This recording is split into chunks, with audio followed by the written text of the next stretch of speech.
Recently, a party on the other side of this conservatorship reached out in some sinister ways to try to silence some of my activism, to try to make me not mention that person or that person's business. Well, let me tell you something right now, because I know you're watching. I will be saying everything you tried to do to me.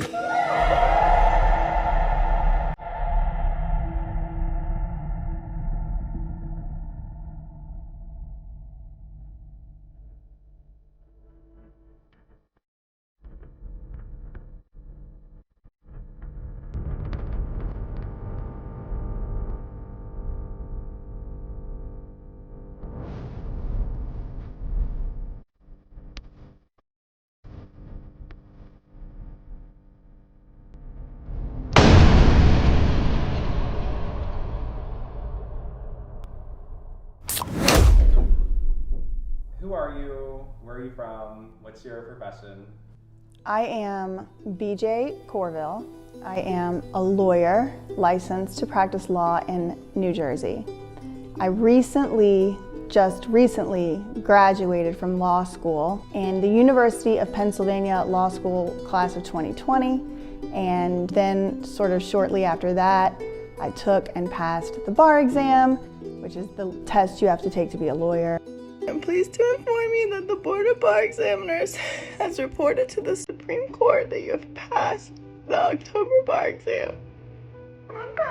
And then I actually started working as a lawyer at a huge law firm in New York. And also during, the course of the pandemic, I found out, about the fact that Britney Spears was still in a conservatorship because of the pandemic. I did have a lot of free time, and so I kind of became very involved in the Free Britney movement using my legal expertise, from school. I had known about a few ways to interpret cases, and I realized there was not anyone in the Free Britney movement at that time really reading the cases and the court filings to people to tell them what was going on. And so I kind of put myself right into that role. And so since about June 2020, I have been very heavily involved in the Free Britney movement. Why do you want to do this?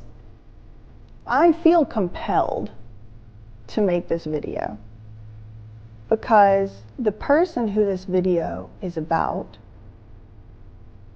is a bully.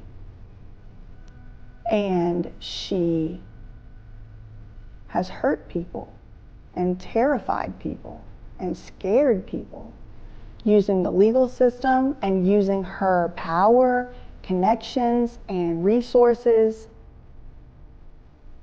I am making this video because she tried to scare me into silence. And I just need to tell her and the whole rest of the world that not only can I not be scared into silence, but her reign of terror, being able to scare people into silence, is coming to an end. And if I have to be the first domino that falls to bring down her reign of terror, I'm happy to do that.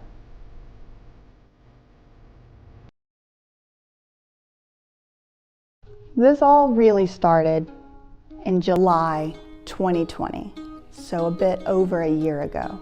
I became aware that Britney was still in a conservatorship.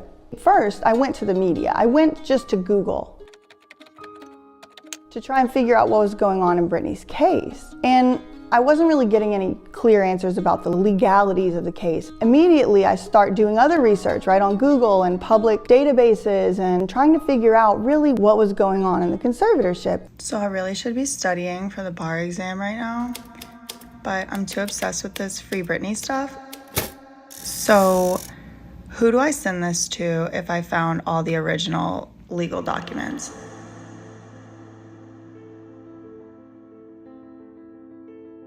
I literally just created this TikTok yesterday. I'm just trying to show y'all that I had actually found some stuff here. I'm pretty sure the last lawyer who tried to help Britney for free ended up getting a temporary restraining order filed against them, but I don't really care. I don't have shit else better to do, and she deserves to be free because this is ridiculous. And it really only took me a couple weeks of research to see the name Lou Taylor. Buckle up because this might get confusing. So if you go to the SEC, which is the Securities Exchange Commission of the United States government, and type in Louise Taylor into the advisor information section, you'll see that she used to be an investment advisor. You also see that she worked at one firm for 9 years called Stonebridge Wealth Management. Some weird stuff has gone on where they have been registered in other states and terminated, and some as recently as this year. And you see that they have filed notices to be registered. So here we see Sweet Jamie Music Inc., which is in good standing in the state of Louisiana. You see the secretary and director are Jamie Lynn Spears, but the other director, president, and treasurer are Lou Taylor. But in 2008, which happens to be the exact same year of the conservatorship, Lynn Spears' name is nowhere to be found, and James P. Spears was listed as president. In the document where they surrender it, look who signs to surrender the right to do business. So Stonebridge Investment Counsel has 3 employees, one of whom is Lou Taylor, the executive vice president, according to the SEC. It has $722 million under management, but you'll notice that about $600 million of those dollars came in 2020. That seemed like a lot to me, so it made me investigate. As we all know, the former conservator of Britney Spears' estate, Andrew Wallet, resigned in 2019, and everyone's been asking, where is all of Britney Spears' money that she made from all of the tours and everything else? Basically, Andrew Wallet moved out of the way, handed over the reins, and all of a sudden, $600 million ended up under Lou Taylor's investment firm. And of course, by this time, I was pretty acquainted with many members of the Free Britney movement, and so they had a lot better idea and knowledge of some of these players than I did. I was brand new not only to the movement, but even to being a Britney Spears fan. So I had a lot of, friendships developed very early on in the Free Britney movement because I needed help understanding the case, and they needed help understanding the case. So I'm doing a little research here and there, and I put together eventually with many people's help and also just research that Lou Taylor is, and she was at the time, Britney's business manager. And I don't really know much about Hollywood and managers and things, so I don't really still to this day exactly know what Lou's role was with Britney. But I do know that Lou Taylor's name and her business address for TriStar Sports and Entertainment Group were on dozens of Britney Spears' business filings. 11 Music Circle South, that's TriStar, but also 215 Ward Circle Brentwood. It was formerly Stonebridge Investment Counsel's address and TriStar's address together. It had Britney touring, TriStar Sports and Entertainment, 215 Ward Circle Brentwood, and they had it in Suite 200. They've also listed this as Britney's house. So in 2013, that address changed to this one. And at the same time, that address changed on Lou Taylor's husband's church. Calvary Chapel used to use this 215 Ward Circle address as their address, right? So did Stonebridge, so did TriStar. They just now, in March 2020, purchased the $1.1 million home, and they're calling it a church. Yeah. Why are they calling it a church, you might ask? Well, because it's tax exempt. The Securities and Exchange Commission has all kinds of rules for certain types of companies. And they have huge databases where you can look up whether or not certain people have registered with them and things like that, right? So I'm on that website one day in July or August 2020, and I just casually type in Louise Taylor, and sure enough, up pops a search result. Louise Mary Taylor, whose former name was Sawyer, was, at the time, what appeared to me, actively working as an investment advisor. So I immediately began looking into this. Now, I now know that she did not actively work as an investment advisor in 2020. She stopped doing that in 2013. But I found out that Lou Taylor worked as a registered investment advisor for a company called Stonebridge Wealth Management. Now, Stonebridge has a couple of nicknames that it goes by, including Stonebridge Investment Counsel. But Lou Taylor not only worked there as a registered investment advisor, she was also listed as co-owner, founder, and the executive vice president, a director. So it appeared to me that Lou Taylor owned this company and worked as an employee of the company, which is fine. Lots of people do that. That's not a problem. But I eventually made the connection that while Lou Taylor was working as Britney Spears' business manager for at least 5 years. She was also simultaneously working for Stonebridge. Not only was she working as Britney's business manager and as Stonebridge's owner and an investment advisor and all that, but Lou Taylor was also seemingly directing money to come from Britney's estate in the conservatorship and to be handled by this company, Stonebridge. So from where I was sitting, it appeared as though Lou Taylor was self-dealing. She was using her connections to Britney Spears to kind of have her other company be able to handle some of Britney's money, and maybe she was getting double the fees somehow. These are all just speculations, right, I was having back at that time. Then I made another discovery. And the next discovery is not only was Lou Taylor doing all three of those jobs I just described, but during Britney's conservatorship, Lou Taylor's company TriStar was responsible for reporting about Britney's finances to the court for the conservatorship. So from where I was sitting, and from what I understand even still to this day, there was really no true oversight as to whether or not what Lou Taylor was doing was ever checked by anyone else, right? Like, she was the business manager, she was an investment advisor, it seems, where Britney's money was, so she would be on both sides of that deal. Then she was also the person responsible for calculating royalties, for coming up with how much percentage she was gonna take. Like, Jamie Spears maybe was negotiating some of this, but I mean, really, I would assume, and this is just my common sense thinking at the time, that probably Lou Taylor was a little bit of a mastermind. Now, this is just my opinion, this isn't a fact, but all of those realizations come to light because of me, because I was reading the court document. And then, right as I'm making those connections, I was in real time making videos as well. All of these things transpire. I've been in the Free Britney movement for like 4 weeks. I made a discovery having to do with Lou Taylor and Stonebridge and all of that, right? $683 million is the amount of assets under management for high net worth individuals. If we're trying to narrow in on where Britney Spears' money is, I think we might want to look in that category. I'm on that website, I'm typing in Stonebridge Investment Council, and I see one of the strangest looking line graphs I've ever seen. As the years go from 2006, 7, 2002 I think is when they started, it's kind of like steady, like climbing a little, but like it's all just like less than 100 million. And then 2009, it kind of has a pretty significant bump, which I thought was interesting considering that was the year after Britney was put into a conservatorship. So the question arose in my mind, was Britney's money put into this Stonebridge during 2009, the first year of her conservatorship? I mean, I don't know. Still to this day, I don't know. I do know some of Britney's money from 2010 was in Stonebridge, but I don't know about 2009. But it was a question that came in my mind. So then, when you got to like 2019, you went from like $130 million assets under management, and then a line went straight up, just immediately straight up. $500 or $600 million. Now the graph isn't very precise, so it's hard to tell if it's 2019 or 2020 that this line shoots straight up. 130 million all the way up to 700 million all of a sudden. And I was like, where did that money come from? My assumption was that it all came from the same place. And I was like, was this somehow Britney Spears' money? Because all the clues I had at that point were, Lou Taylor doesn't have a lot of oversight. Lou Taylor is, at that point, she was still the business manager. Another clue that we had was that the conservatorship team always claimed Britney was worth around $59 to $61 million. She now has an estate worth $60 million. And that seemed impossible to a lot of people, including myself, because she had been documented on record for like X Factor and all these other things for making and accumulated several $100 million since the conservatorship started. Estimated net worth of $200 million. And so people were like, where is her money? What did they do with all of that money if she's only worth $60 million?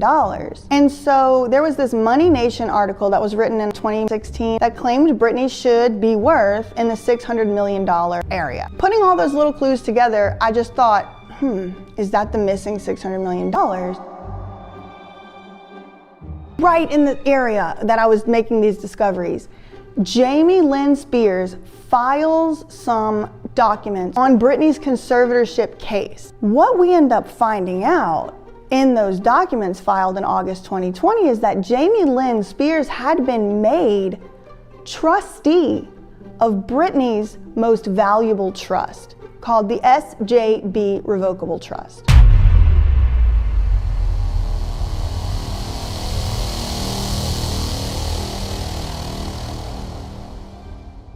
So not only had that happened a couple years ago, we found this out in 2020, but it really had happened in 2018. The other thing that we found out in these filings was that Jamie Lynn Spears, as trustee of this trust, was trying to make a few changes as to how the money in the trust was going to be dealt with. And long story short, one of the things that Jamie Lynn Spears wanted to do was change the way that it was administered such that there would need to be a kind of investment advisor involved all of a sudden. And wouldn't you know, the investment advisor that Jamie Lynn Spears wanted to put all of the money in BRITNEY's most valuable trust in just so happened to be Stonebridge Investment Counsel. Of course, what this would mean on the ground is Stonebridge would be able to collect a substantial amount of money in fees each year. I mean, if I'm doing my calculations correctly, between like $1 to $4 million in fees for being able to act in this capacity. Now, a lot of questions remain. I don't know if Lou Taylor is still involved with Stonebridge. I don't know, right? All I know is what I just told y'all. Is Lou Taylor still involved with Stonebridge? Who knows? Is it BRITNEY's money? I'm not sure. You know, there's a lot of what ifs. The next month, Lou Taylor resigns as BRITNEY's business manager. Now, she had been acting in that capacity for like 12 years, at least 10 years. And the next month, after Jamie Lynn makes all these filings to move all this stuff in Stonebridge and all this stuff, Lou Taylor quits as BRITNEY's business manager. No one exactly necessarily knows why. There was all kind of other stuff going on at that time, but I never received a cease and desist. In February 2021, I officially began working as a lawyer at a law firm in Manhattan. And the name of the law firm is Winston & Strawn LLP. And within the first couple days of working at the law firm, I just got nervous. I got nervous and I was scared because I felt like I'm making all these connections. I had a feeling that it was possible that those filings were made because of my discovery. I also knew Lou Taylor had sued fans before. This is Jordan Miller, and today in this video, I'm going to be apologizing to Lou Taylor and retracting a story on Breathe Heavy. I know Lou Taylor sues people. Taylor sent me, through her legal counsel, a demand letter stating that if I don't retract the story and retract the claims, that I could be entangled in a legal battle with her. And I'm just starting my first lawyer job ever, right? So I'm also in a lot of student debt. I had just graduated, right? Like I was really depending on this job. Like I had the intention of being there for at least a few years. It was like a dream come true type of job. And so I didn't want to jeopardize it. And so I also didn't want to stop doing my Free Britney advocacy. I wanted to be able to do both. And so I knew that it would be better if I asked permission up front rather than later down the road. Maybe Lou Taylor tried to sue me, who knows? Then my work be like, well, we didn't even know you were doing this. I didn't want to feel like I was keeping it a secret. I wanted to do everything correctly and follow the rules and do everything the right way. I was being asked to interview for a documentary and I didn't know if I was allowed to, so I was like, let me just get this all out up front in my first, couple weeks and just, we'll see what happens and we'll go from there. I asked my training coordinator what our firm's social media policy was and what the media policy was as for like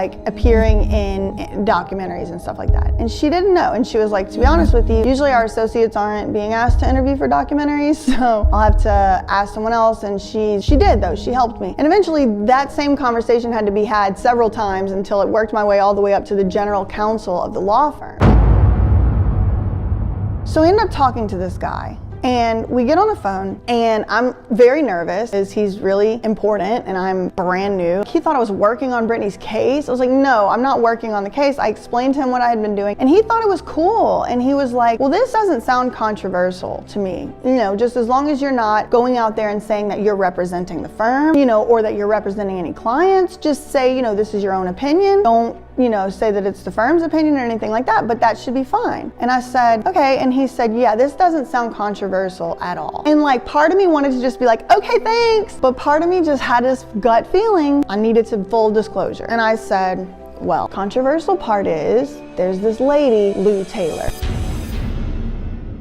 She's Britney Spears' former business manager, and she is very litigious. She likes to sue people. I just don't want her to come try to interfere with my employment. And the general counsel said, this is the least controversial thing I'm gonna deal with today. And he said, but do make sure you run it through conflicts, make sure she's not a client or whatever. Or, you know, maybe he said he would run it through conflicts. I don't remember exactly, but he gave me like one little caveat, like let's make double sure that she's not a client. And as long as she's not, you know, carry on with what you're doing. And if you're on a documentary, make sure you send me the link. So I was like, this is a dream come true. I'm gonna be able to do my dream job and learn from all these amazing, cool, powerful attorneys. And I'm also gonna be able to still do my Free Britney activism without this limitation. And I was really scared, but I was glad that I asked permission because I got permission. You would love if that was the happy ending, but. And now we're in May 2021. And in May, I get an email from that same general counsel who I had spoken with in February. And he says, do I have time to talk? And it's like, you have to make time to talk. You know what I mean? It's not like an option. We end up getting on the phone. I'm paraphrasing, I don't remember exactly, but he's like, do you remember the conversation we had a few months ago about your Free Britney activism? And I said, course. I'm being very respectful, right? Like, yeah, yes. And I'm nervous at this point because I'm like, what's happened? Like, what did Lou Taylor call? Like, I didn't know, but I just had a gut feeling like something wasn't good. Like, I don't think he was calling to like ask for it. Like, are you in a documentary? No, I think it was not good. Like, I was nervous. And I said, yeah, I remember. And then he was like, have you ever made any videos about a woman named Lou Taylor or a company named TriStar or something like that? He definitely asked me about Lou Taylor, and I said, yeah, a lot of videos, a lot of posts. And he says, well, it's come to my attention that TriStar is now a client of the firm. And I freaked out. I said, oh my God, I knew. I told you about this woman and I knew this was gonna happen. And I said, she's doing this on purpose to silence my activism. And he says, well, no, we don't know that. You wouldn't wanna go making those type of accusations if you don't know that for sure. And I was like, okay, but it kind of seems like it. I've been working here for 3 months and she's already like miraculously a client of the firm. I don't believe that. She's coming here on purpose. I'm telling you. From my memory, the conversation turned to, this is paraphrasing. Okay, regardless of whether you think she did this on purpose or not or whatever, would you be willing to take down your posts and videos where you mention TriStar or its CEO, Lou Taylor? And I said, no. Because y'all, my research was around this finances, the business, all that, and that is Lou Taylor. You cannot take one step in any direction of this conservatorship without finding her. Whether it be the entertainment side, the business side, the finances, the accounting, the CPA, the invoices, anywhere you go, the investing, you're gonna find Lou Taylor. So it's like, that was most of my content did mention her some way, shape, or form. And so I said, Larry, you gave me permission in February, explicitly, by name, to mention her. No conflicts have ever arisen. I said, my work, my research is inextricably intertwined with Lou Taylor. I've been acting in reliance upon what you told me 3 months ago, which was I could make videos about her. So now I have hundreds of hours worth of videos, unduly burdensome. If I have an hour-long video and I mention Lou Taylor for 40 seconds, I have to delete the whole video now. And that's because you told me I could make videos about her. And he's like, okay, well, all right, I hear you. Well, what about future videos? Would you be willing to refrain from mentioning TriStar in future videos? It was all like a bit overwhelming. I was completely blindsided. Now, was I surprised? Truly? No. But it was still like a bit disorienting for it to happen. And so I said, I don't know, I have to think about it. And then I said to him, am I allowed to say no? And he kind of says, right now it's a request. And then so to me, a request means it's optional, right? And then so the next question I asked him is, what happens if I say no? And he said, well, I actually don't know because no one's ever told me no before. Usually if we ask people to remove something from their social media, they just do. So I don't know. But right now it's just a request, so I'm not telling you to remove anything. And I said, okay, well, I'm gonna think about whether or not I'm willing to refrain from posting about TriStar or Lou Taylor in the future. And in the meantime, can you find out for me if I'm actually really allowed to say no? Like, is this gonna interfere with my job? Am I gonna get fired? Like, I need to know what the consequence is so I can make an informed decision, right? That's a variable that I needed to consider. So we get off the phone. And then I call my partner and I said, you will never believe this. Lou Taylor came to my law firm and she's trying to hire my law firm. And they're trying to make me take my videos down. And they're trying to make me stop talking about her on the internet. And then he's like, what did you tell them? And I said, well, I told them I'm not taking down my videos that I already made because they gave me permission to do that. That's stupid, I'm not doing that.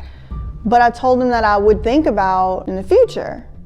And then he's like, why? She already knows that you're already making those videos. Like, that's not fair. Why should she just get to come over there and make you, and I was like, yeah, but they're saying she didn't do it on purpose. Maybe it wasn't on purpose or maybe whatever. And he was like, yeah, but no matter if it was on purpose or not, she is now at the law firm trying to make you not talk about her when she already know, like you were there first, basically.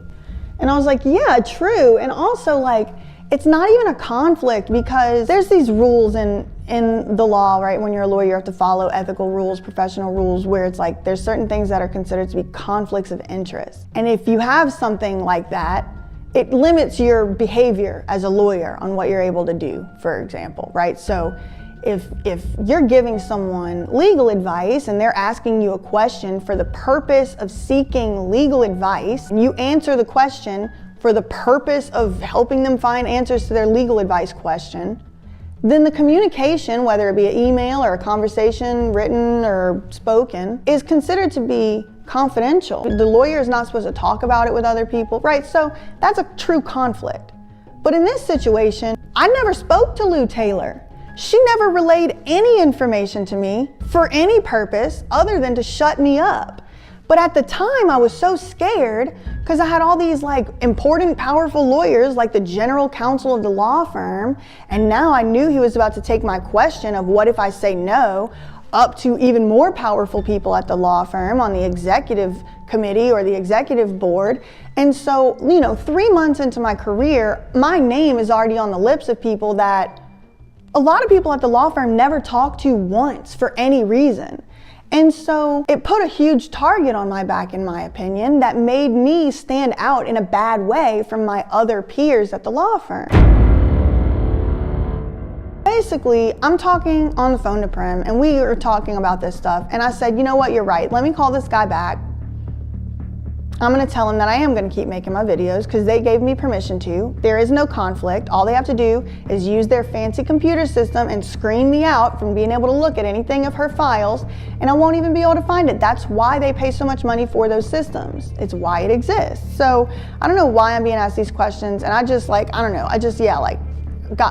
my arms around it a little bit, and I realized, like, even if she did not on purpose come to my law firm for the purpose of silencing me, even if she didn't, even if it was a total coincidence, once she was there, she tried to make me stop posting videos about certain content, and that is unethical.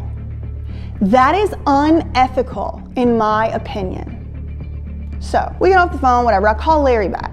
And I'm like, okay, Larry, I'm not gonna stop making the videos. So when you're asking the people, whatever you need to ask them, tell them, what if I say no to deleting the videos, which I'm definitely not deleting? And also, what is gonna happen to me and my job at this place if I keep doing what I'm doing?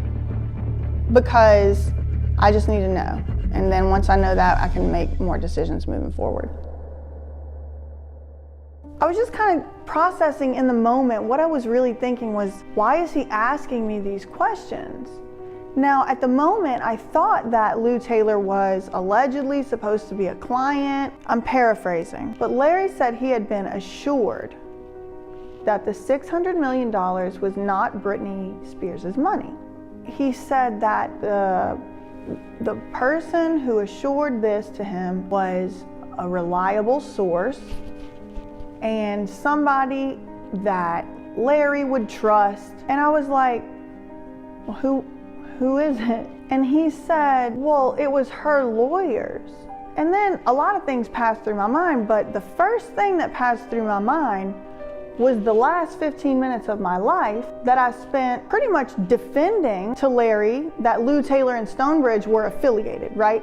My position, they're affiliated. And now he's telling me Lou Taylor's lawyers told him the $600 million is not Britney's money. So the first question that comes to my mind is, how would they know that? If they're not affiliated, how on earth do Lou Taylor's lawyers know who that money's for? You think if they're not affiliated, Stonebridge is just like, oh yeah, random lawyers for a random person who's not affiliated with us at all. We'll give you access to all the books and records of our company. That doesn't make sense. So I asked him, can you explain to me how, if Lou Taylor and Stonebridge are not affiliated, how Lou Taylor's lawyers has enough access to the books and records of Stonebridge to be able to ascertain whether or not that's Britney Spears' money? And he sort of gets confused and says, sorry, you lost me. As if it's my logical question that has him lost. How do lawyers for somebody who's not affiliated to this company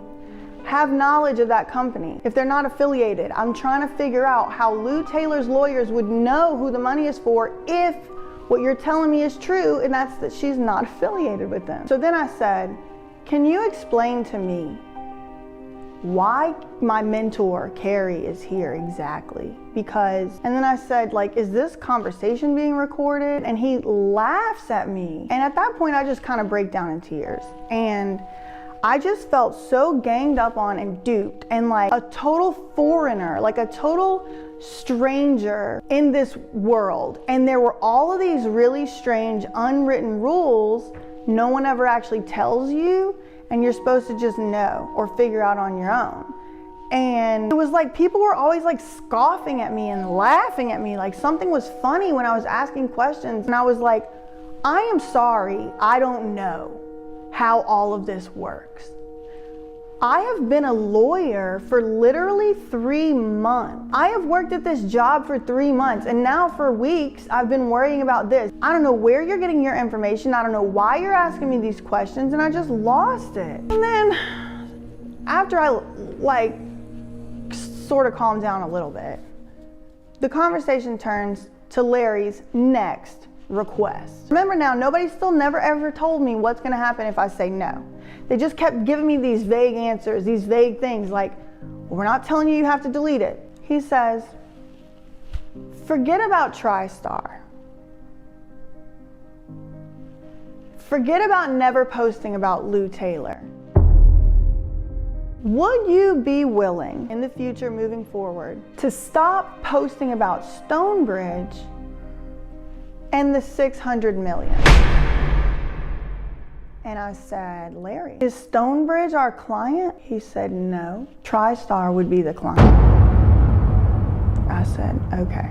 And you told me that Lou Taylor is not right now affiliated with Stonebridge, right? And he said, that's what I was told. Can you explain to me why it is you were asking me not to talk about this topic when it is not our client and it is, according to you, not even affiliated with our client? Why am I being asked not to talk about something that's not our client, it's not affiliated with our client? Like, even if it was our client, I should be able to talk about it. That's my position. I just want to let that be clear. And what he said was, well, you're implying that they're affiliated and you're implying that it's the 600 million is Britney Spears's. You wouldn't want to be saying something that isn't true. And we've been told that it's not Britney's money. And so for you to be implying that it even could be, you know, it's the firm's position that you shouldn't be doing that because the firm knows that it's not true. And you can't be implying something that the firm knows isn't true. I've never heard that before, but that's what he told me. Okay, Larry, how about this? Would you be willing to share with me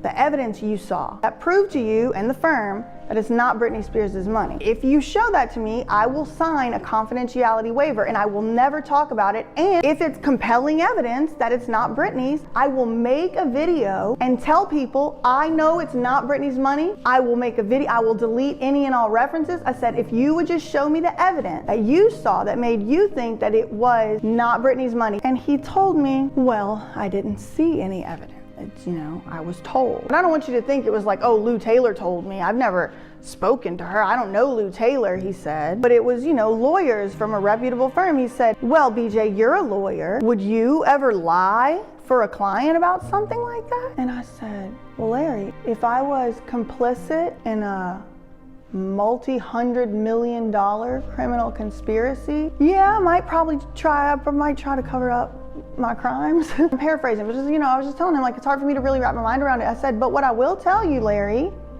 is lawyers in this case have already lied. There are court documents that say Britney Spears had dementia when she was 26 years old. And they never to this day ever submitted any capacity declaration from any doctor saying that Britney had dementia. So as far as I'm concerned, lawyers in this case have already lied to the court under penalty of perjury. So if your sources are Lou Taylor and or her lawyers, I'm sorry, that is not compelling to me. I said, and if their story and their allegation is that I'm lying, then they should sue me. And then I will request discovery and we'll go to deposition and I will be able to figure out who's lying and who's not lying. But there's systems for them sorting out if I'm lying or not, and it's not going through my employer. But sitting here today, frankly, it's insulting that Lou Taylor thought that there was any chance that she was going to be able to silence me through that route. And in fact, she figured it out probably in not that much longer than 15 seconds, because it wasn't very much longer after that. I wasn't even being told she was a client anymore. I think she probably, this is speculation, no one told me this, she probably went to the firm, which is a sports law firm. She probably went dangling her client roster in front of my firm. But I think once the firm kind of heard my side of the story and realized that a lot of her sides of the story actually in fact were not adding up, and it is kind of weird, if she doesn't have an affiliation with this company, why would she, like, my questions made sense, at least enough to the extent that they could not answer them. What I was told is the continued relationship was no longer tenable due to the circumstances, which is super vague, and I don't know what that means. I never heard any confidential communications. I never spoke to or saw Lou Taylor or worked on any matter for TriStar Sports and Entertainment. It was a pure, sheer bullying tactic. The big reason I'm making this video is because I know for a fact Lou Taylor and TriStar Sports and Entertainment and her gaggle of lawyers have done this to other people. And so many people, dozens, maybe hundreds, are just waiting for somebody to be the first person to say it, and I will. Because after Lou Taylor was no longer a client, I still had the question, what if I say no? And no one still ever answered it. What I think she probably thought was, BJ probably cares more about this job than the Free Britney movement. Not true. Lou Taylor miscalculated whenever she imposed herself into my personal and professional life. Even if it were the case that I wouldn't be able to pay my bills or my student loans or my any of that, I still would have made the same decision because it's the right thing to do. It felt emotionally like I was mourning or grieving the loss. And I was grieving the loss of sort of what I thought my future was going to be. Because 3 months into my career, I was faced with a question that made me confront kind of who I actually am. I knew that if I stopped making the videos about Lou, I would be sacrificing a part of who I am. I would be betraying who I am for my job, for a paycheck, or just for any reason, but because someone else told me to and wanted me to, not because I wanted to. And I realized I was going to be faced with those types of decisions regularly. I am never going to have to look back on any time in my career where I made a decision that went against my integrity. The reason all of these abuses were able to happen to Britney Spears. Why weren't people speaking up? There's doctors involved, lawyers, judges. You're telling me all those people are involved and not one lawyer, judge, doctor, hospital ever said this is wrong and blew the whistle? And you know what? It's kind of a valid question. But now I know the answer to that question. They don't speak up because they're extorted, blackmailed, frightened, scared, and a lot of people do have to confront whether or not they're gonna feed themselves or face, a lawsuit from a person like Lou Taylor, or isn't it easier to just bow out? And you know what? I already lost everything that Lou Taylor can try to take from me. You have to tell the story, because right now people are saying there's lawyers, there's dancers, there's all these people involved. No one ever said anything, and look, now people are coming forward, and look how much more seriously. Why do I have to hide this like a hush-hush secret away in the dark? It's the era of the whistleblower. It's time to say everything what they did to you. In those first weeks, especially whenever it was unclear whether or not my job was gonna force me to stop talking about her, I didn't know, and I wasn't getting any clear answers from them. And so sitting in that uncertainty was one of the hardest things I've ever done. I mean, I was off social media as that surprise witness for like a month. And in that time, I became afraid for my life and had a lot of people at the time like messaging me and telling me, you know, through my other personal accounts, like they supported me and stuff, but it just felt very like lonely and isolating. And it was like in that time that I really understood how Lou and other bad actors have silenced people. And I had to think, you know, like I have all this debt. I had to really confront what's going on here is not okay. Because the whole thing boiled down to like, they were trying to act at work like it was some kind of conflict of interest.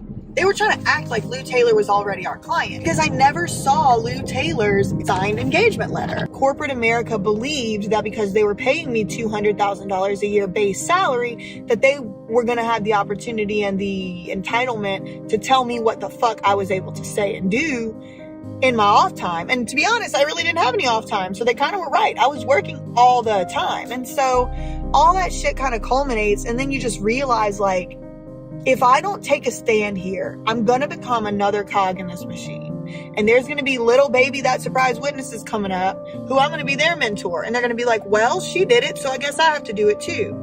And I just feel like I just wasn't made for that. I just wasn't put on this earth for that reason. I just very strongly feel called to just not do illogical and immoral shit for money. Lou Taylor clearly miscalculated because she thought I was that type of person, that I would just sacrifice my integrity for money. The email says, "Hi Deborah, I have attempted to email Larry, that's the general counsel, a few times, but I've not received a response. Please let this message serve as my formal resignation from Winston and Strawn.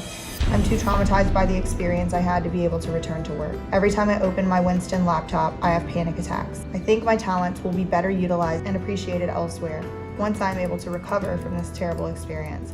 Please do let me know how I should proceed in forwarding my laptop and charger back to the appropriate person. Thank you for your assistance during this very troubling and upsetting process. Best regards." How are you feeling? It's like almost just like been hanging over my head anyway, and it's like I just want to have it be over with. So there it is.